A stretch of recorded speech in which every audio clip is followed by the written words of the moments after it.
Welcome by all students, viewers and respectable people to my channel. So right students and viewers, we are in 11th biogeology, 4th lesson. 4th lesson name is organ and organ system in animals. In this lesson, today's section I would like to teach about respiratory system of earthworm, மண்புழுவின் சுவாச மண்டலம். Come to the interactive part. So our important heading is respiratory system of earthworm. மண்புழுவின் சுவாச மண்டலம். Respiratory சிஸ்டம்னா சுவாச மண்டலம் அப்படின்னு சொல்லுவோம்.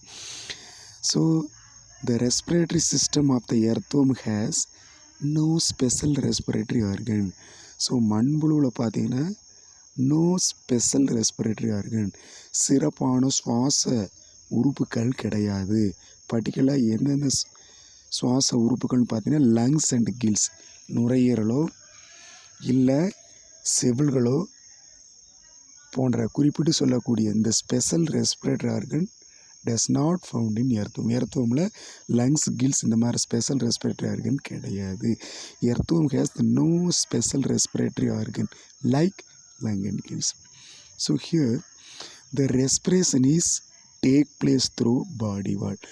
அப்புறம் இந்த மண்புழு இந்த எர்த்வமில் எப்படி ரெஸ்பிரேஷன் நடக்குதுன்னு பார்த்தீங்கன்னா, ஸோ ரெஸ்பிரேஷன் சுவாசமானது டேக் பிளேஸ் எதன் வழியாக நடக்குதுன்னு பார்த்தீங்கன்னா பாடி வால், உடல் சுவரின் வழியாக நடக்கிறது. உடல் சுவரின் வழியாக நடக்கிறது. So the outer surface of the skin is richly supplied with blood capillaries. Okay, so ஸ்கின்னினுடைய மேற்பரப்பானது அதிக அளவிலான இரத்த ஓட்டத்தால், இரத்த குழாய்களால் நிரப்பப்பட்டுள்ளது. மண்புழுவினுடைய தோல் இருக்கிறீங்களா, ஸ்கின்னில் நிறைய பிளட் வெசல்ஸ் அங்கே ஒட்டி இருக்குது.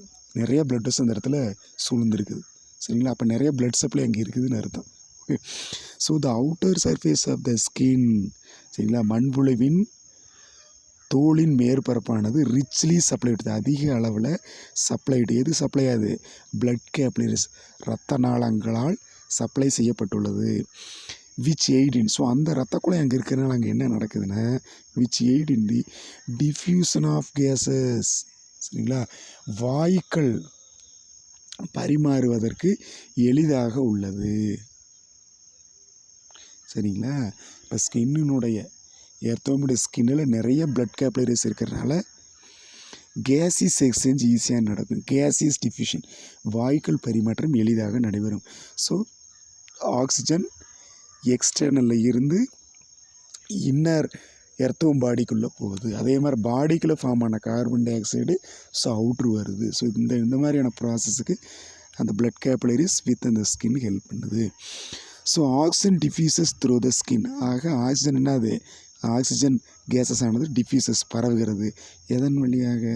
த்ரூ த ஸ்கின் வழி உள்ள பரவுது. So into the blood. சரிங்களா? ஸோ ஆக்சிஜன் கேஸஸ் ஆனது ஸ்கின் வழியாக, through the skin, so skin தோல் வழியாக இரத்தத்தில் பரவுகிறது அல்லது இரத்தத்தில் கலக்கிறது. Same time carbon di oxide from the blood diffuse out. அதே மாதிரி எர்த்வனுடைய பாடியில் இருக்கக்கூடிய கார்பன் டை ஆக்சைடு ஆனது பிளட் வழியாக வெளியே வந்து எக்ஸ்டர்னல் என்விரான்மெண்ட்டை நோக்கி போகுது. டிஃப்யூசஸ் அவுட் அப்படின்னா அந்த உடலில் உள்ள ரத்தத்திலிருந்து வெளியே செல்கிறது. கார்பன் டை ஆக்சைடு வெளியே போகுது. அதே மாதிரி சரௌண்டிங்லேருந்து ஆக்சிஜன் கேஸு பிளட்டுக்குள்ளே என்டர் ஆகுது, மிக்ஸ் ஆகுது. Okay, so the skin is kept moist by mucus. எப்பொழுதுமே பார்த்தீங்கன்னா always earthworm skin is moist. எர்த்வமுடைய தோலானது மாய்ஸ்ட், அதாவது ஈரப்பதத்துடன் இருக்கும். சரிங்களா? எப்பவுமே ஈரப்பதத்துடன் இருக்கும். என்ன காரணம் பார்த்தீங்கன்னா by the presence of mucus, கோழை பொருள் அங்கே இருக்குது. And followed by coelomic fluid. 2 component ஸ்கின்னில் இருக்கிறனால ஸ்கின்னு மாய்ஸ்ட், ஈரப்பதமாக இருக்குது. ஒன்றுன்னு பார்த்தீங்கன்னா மியூக்கஸ், ரெண்டாவது சீலோமிக் ஃப்ளூயிட். ஸோ இப்படி இந்த ரெண்டுமே அங்கே இருக்கிறனால ஸ்கின் வந்து மாய்ஸ்ட், ஈரத்தன்மையாக இருக்கிறது. அப்படி மாய்ஸ்டாக இருக்கிறனால so what is the benefit அப்படின்னு பார்த்தீங்கன்னா ஃபெசிலிட்டேட் எக்ஸ்சேஞ்ச் ஆஃப் கேஸஸ். சரிங்களா? ஃபெசிலிட்டேட் எக்ஸ்சேஞ்ச் ஆஃப் கேஸஸ்னால் காற்று பரிமாற்றம் எளிதாக நடைபெறுவதற்கு சிறப்பாக உள்ளது. ஃபெசிலிட்டேட் எக்ஸ்சேஞ்ச் ஆஃப் கேஸஸ், காற்று பரிமாற்றம் சிறப்பாக நடைபெறுவதற்கு உதவுகிறது. Okay, so that's all about respiratory system of earthworm. Next important heading is an earthworm uses its hydrostatic skeleton to crawl. Crawl அப்படின்னா அது வந்து ஊர்ந்துட்டு போகுது இல்லைங்களா. கிராவல்னால் நிலத்தில் ஊர்ந்துட்டு போகுது. ஸோ அப்போது மண்புழு தன் இடப்பெயர்ச்சிக்கு தான் நகர்வதற்கு நீர்ம சட்டகத்தை, ஹைட்ரோஸ்டாட்டிக் ஸ்கெலட்டன் நீர்ம சட்டகம், அங்கே நீர்ம சட்டகம் அப்படிங்கக்கூடிய ஹைட்ரோஸ்டாட்டிக் ஸ்கெலட்டன் அப்படிங்கிறது என்னென்னா coelomic fluid. Already total out of time இல்லைங்களா. சீலோமிக் ஃப்ளூயிட் தான் ஹைட்ரோஸ்டாட்டிக் ஸ்கெலட்டனாக ஃபங்க்ஷன் பண்ணுன்னு பார்த்தோம். ஸோ அதை யூஸ் பண்ணி அந்த ஹைட்ரோஸ்டாட்டிக் ஸ்கெலட்டன் அப்படின்னு சொல்லக்கூடிய சீலோமிக் ஃப்ளூயிடை யூஸ் பண்ணி எப்படி மூவ் ஆகுதுன்னு பார்க்கலாம். First of all see the picture.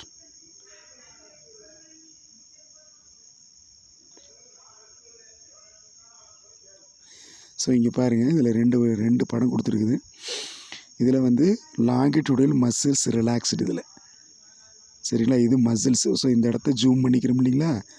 So இந்த பிளேஸை ஜூம் பண்ணி நம்ம இந்த மாதிரி ஜூம் பண்ணிக்கிறோம். இதில் லாங்கிடியூடல் மசில்ஸ் ரிலாக்ஸ்டு, தமிழில் சொன்னால் நீள்வாக்கு தசை விரிந்த நிலையில் உள்ளது. எக்ஸ்டெண்டட்னா விரிந்த நிலையில், தளர்வாக உள்ளது. இது லாங்கிடியூடினல். இது வந்து சர்க்குலர். லாங்கிடியூடல் அப்படின்னாலே ஏற்கனவே தெரியும். இப்படி நீள்வாக்கில் போகிற தசைகளை லாங்கிடியூடல்னு சொல்லுவோம். இப்படி வட்டமாக்குறது சர்க்குலர் மசில்னு சொல்லுவோம். புரிஞ்சுங்களா. ரெண்டாவது பாருங்கள், இது சர்க்குலர் மசில். இந்த எர்த்தோமனுடைய பாடியை சுற்றிட்டு வர ரவுண்டாக வருவார். சர்க்குலர் மசில், வட்ட தசைகள் சுருங்கிய நிலை இது. அதே இந்த பக்கம் பாருங்கள், ஹெட்டில் பாருங்கள். இதை ஜூம் பண்ணி ஹெட்டில் கூட இந்த பாட்டு ஜூம் பண்ணிக்கிறாங்க. இது ஹெட் ரீஜனில் ஸோ லாங்கிடியூடல் மசில்ஸும் இருக்குது, சர்க்குலர் மசிலும் இருக்குது. இந்த க்ரீன் கலர் வந்து லைட் க்ரீன் கலர் நம்மளுக்கு வந்து சர்க்குலர் மசில். ஸோ இந்த வயலட் கலர் வந்து longitudinal muscles. Okay, circular muscle relax இருக்குது. இப்போ இங்கே பார்த்தீங்கன்னா சர்க்குலர் மசில் ரிலாக்ஸ் ஆகிருக்கு. சர்க்குலர் மசில்ஸ் வட்ட தசைகள் சரிங்களா, வட்ட தசைகள் ரிலாக்ஸ் தளர்வடையும் போது சரிங்களா, விரிவடையும் போது ஸோ அந்த ரத்த குழாய் பெருசாக ஜூம் ஆகிருக்குது பாருங்கள். அதே மாதிரி லாங்கிடியூடல் மசில்ஸ் கான்ட்ராக்டட், நீள்வாக்கு தசைகள் சுருங்கிய நிலை சரிங்களா. இப்போ இங்கே பாருங்கள், எர்த்தம் ஃபஸ்ட்டு ஸ்டேஜஸில் பார்த்தீங்கன்னா எப்படி நடக்குதுன்னு, ஃபஸ்ட்டு பிரிஸ்டில் அப்படின்னு என்னது, நுண்முட்கள். இது ஹெட்டு டைரக்ஷனாக ஃபார்ம் பண்ணுதுங்களா. அடுத்து பாருங்கள் செகண்ட் இதில் பாருங்கள், இதை வச்சு நம்மளுக்கு கொஷின் நீட்டில் கேட்குறாங்க, கொஞ்சம் கவனமாக இருங்க. ரெண்டாவது பார்த்திங்கன்னா இது அப்படியே அந்த முன்னாடி பகுதி சுருங்கினதுனால இந்த முன்பகுதி எக்ஸ்டெண்ட் ஆகிருக்குது பாருங்கள். அதற்கடுத்து அப்படியே மூணாவது இந்த முன்பகுதி லைட்டாக இங்கே கான்ட்ராக்ட் ஆனதுனால பின்பகுதி அப்படி முன்னாடி வந்துருச்சு பாருங்கள். அண்டர்ஸ்டுட். ஸோ இது நம்மளுக்கு தெரியணும், கொஞ்சம் விளக்கம் கொடுத்துருக்காங்க பாருங்கள். ஸோ இங்கே அதை பற்றி கொஞ்சம் டீட்டெயில் எக்ஸ்பிளன்ஸ் கொடுத்துருக்கு பாருங்கள். த எர்த்வர்ம்ஸ் நார்மலி, பொதுவாக மண்புழுவானது கிராவல் ஊர்ந்து இடப்பெயர்ச்சி அல்லது ஊர்ந்து செல்லுதல். இடப்பெயர்ச்சி எப்படி பண்ணுதுன்னா வித் த ஹெல்ப் ஆஃப், எதையை பயன்படுத்தி செய்யுதுன்னு பார்த்தீங்கன்னா பாடி மசில், தன்னுடைய உடல் தசைகளை பயன்படுத்தி நகர்கிறது. உடல் தசை மட்டும் இல்லை, சீட்டான்னு சொல்லக்கூடிய அமைப்புகளையும் பக்கல் சேம்பர் வாய்க்குழி அறை மூன்றையும் பயன்படுத்த நகருது. So earthworm crawl with the help of what, with the help of body muscles, setae, buccal chamber மூணையும் பயன்படுத்த நகருது. The outer circular and inner longitudinal muscles layers lies below the epidermis of the body wall.